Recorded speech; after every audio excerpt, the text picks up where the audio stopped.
Pendant l'été, il est normal qu'on parle de l'eau, mais si c'est pour en dire ce qu'on en lit partout, ça vaut pas le coup. Aussi, je vais essayer de vous dire ce qu'on ne lit pas partout. Premièrement, les préfets commencent à prendre en ce moment des arrêtés pour interdire l'arrosage des cultures quand il provient de la rivière, puis des jardins d'agrément, puis des pelouses, puis le remplissage des piscines. Mais, outre que personne ne respecte ces arrêtés de pure forme qui sont faits pour apaiser la presse, personne non plus ne désigne les vrais coupables. Ah bon? Alors qui sont-ils? Les réchauffeurs du climat, par exemple, les gens qui gaspillent l'eau. D'ailleurs, est-on bien sûr que le manque d'eau n'est pas cyclique, etc. Bon, alors pour vous répondre, je vous livre 2 ou 3 faits observables à Campagnole. Premièrement, le niveau de la rivière ne cesse en effet de baisser depuis 10 ou 15 ans.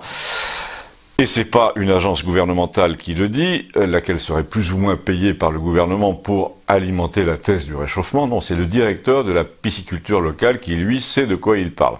Donc, le niveau baisse en effet, mais lui, le directeur de la pisciculture, n'a pas l'explication de tout le monde. Il parle pas de réchauffement, il dit que c'est à cause de tous les cons de l'aménagement du territoire, je cite, qui laissent faire n'importe quoi, qui en matière de lotissement et d'aires d'autoroute à des kilomètres d'ici laissent construire tout ce qu'on veut, ce qui fait que les nappes phréatiques se vident peu à peu.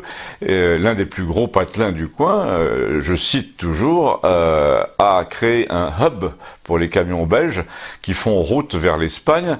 Tous les maires du coin sont obsédés par le fait de maintenir le nombre d'élèves à l'école, par exemple. Du coup, on fait des maisons blanches avec un jardin et un barbecue, des maisons jamais payées, mais qui ponctionnent les nappes phréatiques 3 fois plus qu'une maison de village traditionnelle.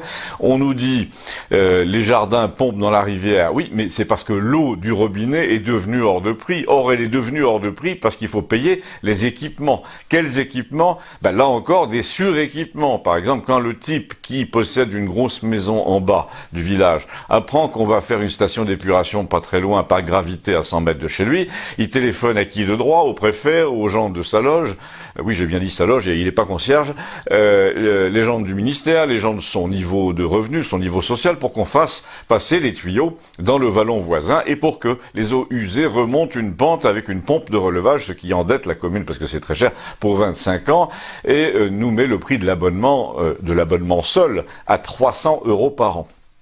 Mais je vois pas le rapport avec le manque d'eau, me direz-vous. Ben, il est pourtant simple. À cause du prix de l'eau, tout le monde remplit des citernes entières à la fontaine pour ses chevaux, ses chiens, ses brebis, les pompes arrosent les jardins tous les matins. On se débrouille comme on peut sur 50 km² pour trouver de l'eau et la pisciculture voit baisser le débit de ce qui sort de la montagne. C'est bizarre.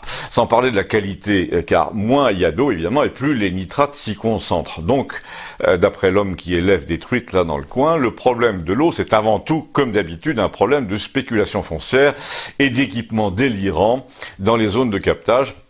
Et il résume la chose ainsi: on nous vole l'eau avant qu'elle n'arrive chez nous pour nous la faire payer quand elle arrive. Cette réflexion, hélas, s'applique à la France entière et à bien des domaines. Il est quand même très très fréquent qu'on nous fasse payer ce qu'on vient de nous voler. Abonnez-vous, merci.